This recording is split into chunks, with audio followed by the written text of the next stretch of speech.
তা বর্ণনা। হযরতে বাবা ইব্রাহিম আলাইহিসসালামের মায়ের নাম। এখন ইব্রাহিম আলাইহিসসালামের বাবার বয়স কত ছিল? মোটামুটি প্রায় 205 বছরের মতো উনি হায়াত ছিল। মানে যদি ধরেন আজর, এটাকে ধরতে পারেন, আর যদি ধরেন আপনার হযরতে তারাহ অথবা তারেখ, এটাও যদি ধরেন তাহলে এটাও ধরতে পারেন। এখন আপনার নমরুদ, তখনকার যুগে যে নমরুদ ছিল, আপনার ওই নমরুদে তখন ঘোষণা দিয়েছিল হযরত বাবা ইব্রাহিম আলাইহিস সালাম যখন জন্মগ্রহণ করবে, আপনার জ্যোতিষবিদ যারা ছিল, জ্যোতিষবিদ আপনার গণক যারা ছিল, তারা গণনা করে দেখতে পাইতেছে যে এখন এই যুগের মধ্যে এমন একজন সন্তান জন্ম নিবে যে নমরুদের রাজত্ব ধ্বংস করে দিবে। কি করে দিবে? নমরুদের রাজত্ব ধ্বংস করে দিবে এমন সন্তান জন্ম নিবে, আবির্ভাব ঘটবে। তখন এই আপনার নমরুদে ঘোষণা দিল, যত ছেলে জন্ম নিবে এই মুহূর্তে তোমরা তাদেরকে কতল করে ফেলো, তাকে মেরে ফেলো। তখন তার মা এই ঘোষণা যখন শুনছিল, বাবা ইব্রাহিম আলাইহিসসালাম যখন জন্মগ্রহণ করেছিল, এরপরে লুকায়া পাহাড়ের কোনায় কোন এক জায়গার মধ্যে নির্জনে আপনার ওই সন্তানকে লালন পালন করে। কিছুদিন পরে ওই সন্তানকে যখন বড়সড় হয়ে গেছে, যে হাদিসের মধ্যে আসছে, কিতাবের মধ্যে আসছে, ইতিহাসবিদদের মধ্যে আসছে, উনি অল্প দিনেই মানে অনেক তাড়াতাড়ি বড় হতে শুরু হলো। হযরতে বাবা ইব্রাহিম আলাইহিসসালাম, যেমন কথার কথা, এই যুগের 5 বছরের সন্তান হযরত ইব্রাহিম আলাইহিস সালামের যুগে উনি যেভাবে বড় হতে শুরু করলো, মানে 2 বছর এতটুকু বড় হয়ে গেল। আপনি চিন্তা করেন উনি 6 বছরে কতটুকু বড় হয়েছে, পুরাপুরি একদম বড় যুবক, যাতে বুঝতে না পারে যে এই যুগের সন্তান এটা, যাতে তারা কতল করতে না পারে। সেই জন্য তার বাবা আপনার তারেক বা আজরের কাছে আবার তাকে নিয়ে আসলো। তো আসার পর এখন বাবার পরিচয় নিয়ে উনি বড় হতে লাগলো। তো আস্তে আস্তে আপনারা জানেন ইতিহাস, উনি বড় হতে যখন লাগলো, পরীক্ষা নিরীক্ষা আল্লাহ তাআলার পক্ষ থেকে শুরু হয়ে গেল। হযরতে বাবা ইব্রাহিম আলাইহিসসালামের পরীক্ষার মধ্যে অন্যতম একটা পরীক্ষা ছিল তার সন্তান হযরতে ইসমাঈল আলাইহিসসালামের কুরবানির মাধ্যমে। কথা কোন ঠিক কিনা? হযরতে বাবা ইব্রাহিম আলাইহিসসালামের স্ত্রী ছিল কয়জন? তো বলতে পারেন? প্রসিদ্ধ আছে 2 জন, কিন্তু ইতিহাসের মধ্যে কোন কোন গ্রন্থের মধ্যে পাওয়া যায় 3 জন। কয়জন পাওয়া যায়? 3 জন। এমনি আপনারা স্পষ্ট জানেন হযরতে সারা আলাইহিস সালাতু ওয়াস সালাম, হযরতে হাজারা আলাইহিস সালাতু ওয়াস সালাম। হযরতে সারা আলাইহিস সালাম হলো প্রথম স্ত্রী। সারা আলাইহিস সালাম কি প্রথম স্ত্রী, এবং দ্বিতীয় স্ত্রী হলো হযরতে হাজারা। মানে সারা আলাইহিস সালাতু ওয়াস সালামের আপনার দাসীকে যখন ইব্রাহিম নবী যখন হয় না, তখন সারা আলাইহিস সালাম কি করলেন? তার নিজ দাসীকে, ওই দাসী পাইল কই? যখন ইব্রাহিম আলাইহিস সালাম স্ত্রী নিয়ে যখন কোন এক রাজবাদশার দরবারে দিয়ে যখন যাচ্ছে, ওই বাদশা তখন চাইছিল কি হযরতে সারার সাথে কি করতো? খারাপ কাজ করত। তখন আল্লাহ তাআলা পক্ষ থেকে ওই বাদশার হাত পা অবশ করে দিয়েছিল, যেন হযরত সারা আলাইহিস সালামকে স্পর্শ করতে না পারে। অনেক অনেক কাহিনী, মানে আল্লাহ চাচ্ছে যেই নবীর স্ত্রী তাকে পুত পবিত্র রাখার জন্য, যেন কোনো পর পুরুষ, কোন কাফের মুশরিক যেন স্পর্শ করতে না পারে, সেই জন্য হযরত সারা আলাইহিস সালামকে এইভাবে করেছিল। এরপর মনে করেন যখন দেখলো আর পারলো না, তখন খুশি হয়ে ওই হযরতে হাজারাকে কি করলো? তার কাছে দান করে দিল, জিবরাইল তুমি যাও, তুমি চলে যাও। মানে কেমন খুশি হলো যে অবশ্য হয়ে গেছিল, আবার দোয়া করছিল, আবার তার হাতটা ভালো হয়ে গেছিল, ওই জালিম বাদশার শরীর আবার ভালো হয়ে গেছিল। সেই জন্য কি করছে? আপনার সারা আলাইহিস সালামের সঙ্গে দাসী হিসাবে আপনার হযরতে হাজারাকে দিয়ে দিছে। যেমন সুবহানাল্লাহ। তো কিছুদিন যখন তারা জীবন যাপন করা শুরু করলো, তো যাওয়ার পর হঠাৎ করে দেখতে পাচ্ছে না, 82 বছর হয়ে গেল, এখনো তো কোনো সন্তান হচ্ছে না, আমাদের তো বংশ বিস্তার করা দরকার। হযরত ইব্রাহিম আলাইহিস সালাম যে একজন নবী, উনি বুঝতে পারছিলেন তো নবী হিসাবে যদি নবীর বংশ যদি না থাকে তাহলে এটা কেমন দেখা যায়। তখন উনি চিন্তা করলেন, হযরতে সারা আলাইহিস সালাম উনি হযরতে হাজারাকে বললেন, দাসীকে বললেন যে তুমি ইব্রাহিমকে বিয়ে করো, আর আমি ইব্রাহিমকে বলছি। তো ইব্রাহিম আলাইহিস সালামকে বলছে যে আপনি হযরতে হাজারাকে বিবাহ করবো। কিভাবে? তোমার দাসীকে আমি বিবাহ করবো? বলে না, আমাদের একটা সন্তান দরকার আছে, আপনি তাকে বিবাহ করেন। তখন রাজি হয়েছেন, বিবাহ করেন। তো কিছুদিন পরে আপনারা জানেন হযরতে আপনার হাজারা আলাইহিস সালাতু ওয়াস সালামের গর্ভে সন্তান আসলো, হযরতে ইসমাঈল। হয় না কথা? কোন সন্তান আসছে? হযরতে হাজারা আলাইহিস সালামের গর্ভে কোন সন্তান আসছে? হযরতে ইসমাঈল আলাইহিস সালাম। মায়ের নাম কি? হাজারা, সন্তানের নাম ইসমাইল। আমার ইব্রাহিম আলাইহিস সালামের সন্তান, প্রথম সন্তান কি? হযরতে ইসমাইল আলাইহিস সালাতু ওয়াস সালাম। এই যে আপনারা যে আসেন না, তাড়াতাড়ি যে আসেন না ওয়াজ শুনতে, তো এই যে অনেক প্রায় সময় আমরা শুরুতে অনেক গুরুত্বপূর্ণ কথা বলে ফেলি, যার জন্য আপনারা আসতেছেন। আমি আজকেও বলছি যে আপনার 12টার দিকে আমি বলছি আপনারা তাড়াতাড়ি চলে আসেন, কিন্তু আসেন না। এই যে দেখেন, অর্ধেক মসজিদ এখনো ভরে নাই। কিন্তু আমি যে কোনো একটা টপিক নিয়ে, কোনো একটা বিষয় নিয়ে যে আমি স্পষ্ট করে যে আপনাদেরকে আলোচনাটা যে শোনাতে চাইবো, আমি যে বলতে চাইবো, আমি তো এরকম, আমি তো মানুষই দেখি যে কয়জন মুসল্লি নিয়মিত নামাজ পড়ে, তারা ছাড়া আমি কোনো মানুষ দেখি না। তো আমি আলোচনা করব কার কাছে? আপনারা যদি না আসেন, আমি এতবার বলার পর আপনারা আসেন না। যাই হোক, হযরতে ইব্রাহিম আলাইহিস সালাতু ওয়াস সালামের সন্তান হযরতে ইসমাঈল আলাইহিস সালাতু ওয়াস সালাম যখন দুনিয়াতে আসলো, যখন আস্তে আস্তে বড় হতে লাগলো, তখন হযরতে সারা আলাইহিস সালামের গর্ভ সন্তান চলে আসলো। কি আসলো? এতদিন বন্ধ ছিল প্রথম স্ত্রী হযরতে সারা আলাইহিস সালাম। এখন হযরত সারা আলাইহিস সালামের গর্ভ সন্তান আসলো কে? হযরতে ইসহাক আলাইহিস সালাতু ওয়াস সালাম। কি আসলো? ইসহাক আলাইহিস সালাম।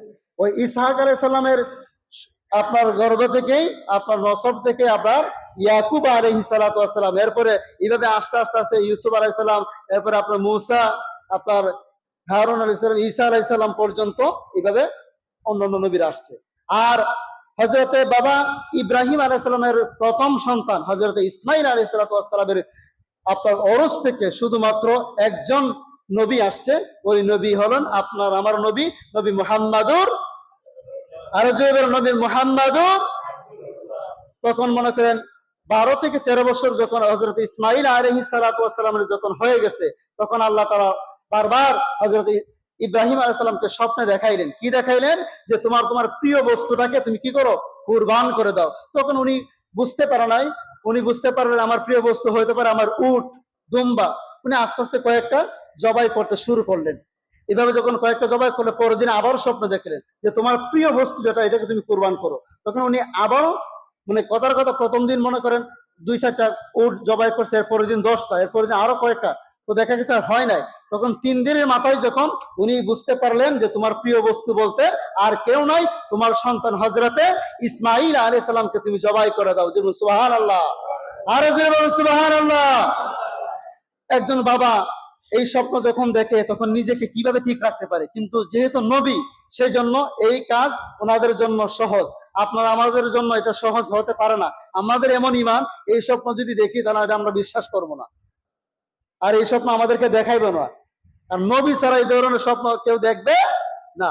তখন মনে করেন কেউ কেউ বলতেছে, উনি যখন উঠতি বয়স শুরু হয়ে গেছে, হযরত ইসমাঈল আলাইহিস সালাম যখন উঠতি বছর, আপনার এই 10-12 বছর ছেলেদের মতো দৌড়াদৌড়ি করে এরকম বয়স যখন শুরু হয়ে গেছে, তখন আপনার স্বপ্নের মাধ্যমে এই কথা বলছিল। তখন ইব্রাহিম আলাইহিস সালাম আয়েশা বললেন যে আপনার সূরা সাফফাতের মধ্যে আসছে, সূরা সাফফাত, ইয়াসিনের প্রথম যে পরের যে সূরাটা, এই সূরার মধ্যে এই তাফসীরটা পুরাটাই, এই কথাগুলো পুরাটাই আসছে। এই পুরাটা কেউ যদি অনুবাদ যদি করেন, আপনি স্পষ্ট বুঝতে পারবেন যে ইব্রাহিম আলাইহিস সালাতু ওয়াস সালাম স্বপ্নে দেখলেন যে তোমার প্রিয় বস্তুকে তুমি কুরবান করো। এই স্বপ্নের ব্যাখ্যা ইসমাঈল আলাইহিস সালাম তার কাছে যখন আসলো, বাবা আমি স্বপ্নে দেখেছি আমি তোমাকে জবাই করব, তুমি কি এই অভিমতে তুমি কি বলো? তুমি কি এতে রাজি আছো? তখন বলছিল সাতাজিদুনি ইনশাআল্লাহু মিনাস সাবিরিন। সুবহানাল্লাহ কোন? আরো জোরে বলুন সুবহানাল্লাহ। বাবা তুমি যে স্বপ্ন দেখেছো, ওই স্বপ্ন তুমি বাস্তবায়ন করতে কোনো দেরি করবে না। আর অবশ্যই অবশ্যই আমি তোমার পুত্র হযরত ইসমাঈল এই স্বপ্ন বাস্তবের জন্য 2 পায়ে খাড়া আছি। অর্থাৎ যেভাবে খুশি ওইভাবে আপনি আমাকে জবাই করতে পারেন, আমাকে ধৈর্যশীলদের অন্তর্ভুক্ত পাবেন ইনশাআল্লাহ। কে বলছে? হযরতে ইসমাঈল আলাইহিস সালাতু ওয়াস সালাম। এরপর আপনারা জানেন হযরত ইসমাঈল আলাইহিস সালামকে যখন নিয়ে যাচ্ছে, তখন মা দূর থেকে বলছে যে হে ইব্রাহিম, স্ত্রী বলতেছে, হযরত হাজরা আলাইহিস সালাম বলতেছে যে হে ইব্রাহিম, আপনি আমার সন্তানকে এইভাবে নিয়ে কোথায় যাচ্ছেন? বলছে আমি আল্লাহর হুকুমে তোমার সন্তানকে এরকম এরকম। বলছে না না, নিয়ে যান না, কষ্ট হবে। এটা কি বলেন হঠাৎ করে? তখন যখন বলছে যে আল্লাহ তাআলা হুকুম, তখন হযরতে হাজরা আলাইহিস সালাম এটা আর অমান্য করে নাই। বলছে তোমার আল্লাহ, তোমার প্রভু যে কথা বলছে এটা তুমি বাস্তবায়ন করো, এটা আমার কোনো সন্দেহ, আমার কোনো দ্বিধামত নাই। সুবহানাল্লাহ। কেমন সন্তানের ঈমান, কেমন পিতার ঈমান, কেমন স্ত্রীর ঈমান, এদের ঈমান জজবা এত ছিল। এই ঈমানই জজবা, এই কাহিনী যদি কেউ শুনলে পড়লে দেখেন আপনার ঈমান মজবুত হবে। সেই জন্য কুরবানি যখন আসে, কুরবানি শুধু গোশত খাবারের জন্য না, কুরবানি শুধু পশু জবাইয়ের মাধ্যমে কুরবানি না, কুরবানি দিতে হবে নিজের মনের মধ্যে। আপনার যে পশুটা আছে, যে হিংসা বিদ্বেষ রিয়া অহংকার, যে পশু নামে যে জানোয়ারটা আছে, ওই জানোয়ারটাকে হৃদয় থেকে আপনি কুরবান করে দিতে হবে। এটাকেই বলা হয় আত্মত্যাগ। আর ওই আত্মত্যাগকেই আল্লাহ তাআলা বলে কুরবান। সুবহানাল্লাহ। রাসূল আল্লাহ তাআলা বলেন পবিত্র কোরআনের মধ্যে, কুল ইন্না সালাতি ওয়া নুসুকি ওয়া মাহইয়ায়া ওয়া মামাতি লিল্লাহি রাব্বিল আলামিন। হে পৃথিবীর বাসু, তোমরা জেনে রাখো, শুনে রাখো, তোমরা যে রক্ত, তোমরা যে গুস্ত তোমাদের চোখের সামনে ভাসমান, তোমরা এগুলো যে খাও, তোমাদের চোখের সামনে যে রক্তগুলো ভেসে যায়, যে চামড়া, ওই চামড়া যে তোমরা প্রয়োজনে যে কাজগুলো করো অথবা বিক্রি করে দাও, এগুলো কোনো কিছুই আমি আল্লাহ তাআলার কাছে পৌঁছাই না, পৌঁছাই শুধু তোমাদের তাকওয়া। সুবহানাল্লাহ। কি পৌঁছায়? অন্তরে যে তাকওয়া, এই তাকওয়াটাকে আল্লাহ তাআলা পছন্দ করে। আপনি নিয়মিত ভাবে যেভাবে কুরবানি দিচ্ছেন, যেভাবে লোক দেখানোর মতো কুরবানি দিচ্ছেন, এটাকে কুরবানি বলা হয় না, এটাকে বলা হয় আপনি পশু জবাই মাত্র। আপনি কুরবানি দিবেন একমাত্র কার জন্য বলুন তো?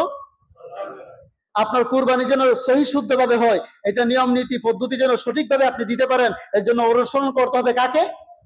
নবীজি সাল্লাল্লাহু আলাইহি সাল্লামকে, সুন্নত তরিকায়। সেই জন্য আমাদের প্রত্যেকেরই উচিত আমরা রাসূল সাল্লাল্লাহু আলাইহি ওয়াসাল্লাম সুন্নত তরিকায় আমরা কুরবানি করব। কুরবানি করার জন্য কয়েকটা মাসআলা আমাদের জানা দরকার আছে না নাই? আমরা কয়েকটা মাসআলা জেনে নিব ইনশাআল্লাহ। তো আমি বলছিলাম, শেষে বলবো, আমি বলছিলাম যে ইব্রাহিম আলাইহিস সালামকে কয়েকটা আপনার পরীক্ষা করছিল। এর মধ্যে একটা পরীক্ষা হলো সন্তান কুরবানি দেওয়ার মাধ্যমে আল্লাহ তাআলা তাকে পরীক্ষা করেছিল। তখন পরীক্ষার মধ্যে ফাঁস করেছিল দুম্বার মাধ্যমে। কথা কোন ঠিক কিনা? যখন আল্লাহ তাআলা তার কুরবানিটা সত্যি সত্যি যখন ইসমাইল আলাইহিস সালামকে বেঁধে যখন শোয়াই দিলেন, আর ইসমাইল যখন বললে, বাবা তোমার দিকে তাকায় থাকলে, তুমি আমার দিকে তাকায় থাকলে তোমার মনে কষ্ট হবে, কাজেই তুমি আমাকে এমন ভাবে বেঁধে ফেলো যেন, আবার আমার পাওটা এমন ভাবে বেঁধে ফেলো যেন আমি ছাড় দিলে, আমি নাড়াচাড়া করলে যেন তোমার মনের মধ্যে কোনো মায়া মহব্বত সৃষ্টি না হয়, আমাকে ওইভাবে গরুর মতো আরো শক্ত করে বাঁধো। এইভাবে বাঁধছিল। তখন জবাই যখন করবে ছুরি ছড়ে না, আবার যখন জবাই করবে ছুরি ছড়ে না, তখন আল্লাহ তাআলা ফেরেশতা জিবরাইল মাধ্যমে দুম্বা পাঠাই দিলেন। তখন ছুরি চলছে, তখন তাকায় দেখে ছুরি তো চলছে ঠিক, এখন দেখে এটা ইসমাইল না, দেখতে পাচ্ছিস কে? একটা দুম্বা। কি দেখতে পাচ্ছে? জান্নাতে একটা দুম্বা। সুবহানাল্লাহ। আবার কেউ কেউ বলতেছে ইসমাইল যখন দেখে ছুরি ছড়ে না, হঠাৎ করে আসমানি একটা দুম্বা চলে আসছে, তখন এই দুম্বাটা দেখে হযরত বাবা ইব্রাহিম আলাইহিস সালাম বুঝতে পারছেন যে আমার সন্তানের যে কুরবানি, এটা আল্লাহ তাআলা কবুল করেছেন, কাজেই এখন হয়তোবা আল্লাহ তাআলার নির্দেশে আমি এই দুম্বাটা কুরবানি দিতে হবে। তখন এই দুম্বাটা কুরবানি দিল। তখন সঙ্গে সঙ্গে আল্লাহ তাআলা ওহীর মাধ্যমে বলছে, ইব্রাহিম তুমি পরীক্ষায় উত্তীর্ণ হয়েছো, আজ থেকে তুমি জেনে রাখো তুমি আমার খলিলুল্লাহ। সুবহানাল্লাহ। ইব্রাহিম খলিলুল্লাহ উপাধিটা আল্লাহ তাআলা দিয়েছেন নিজে, এবং আমাদের নবীজিকে আল্লাহ তাআলা উপাধি দিয়েছেন হাবিবুল্লাহ। কি বলছেন? অর্থাৎ অন্যান্য সকল নবীদেরকে আল্লাহ তাআলা পরীক্ষা করে এরপরে পরীক্ষায় উত্তীর্ণ হয়ে উপাধি দিয়েছেন, বিভিন্ন ধরনের আপনার পুরস্কৃত করেছেন। কিন্তু আমার আপনার নবী এমন নবী, পরীক্ষা সহ আবার নিজেই আল্লাহ তাআলা আমার নবীকে খুশি করার জন্য কত বেশি পরিমাণ যে আমার নবীজিকে সাহায্য করেছেন, এটা বলার শেষ নাই। এরপরে দ্বিতীয়ত হলো আপনার অগ্নিকুণ্ডে নমরুদের আগুনে হযরতে বাবা ইব্রাহিম আলাইহিস সালামকে নিক্ষেপ করেছিল।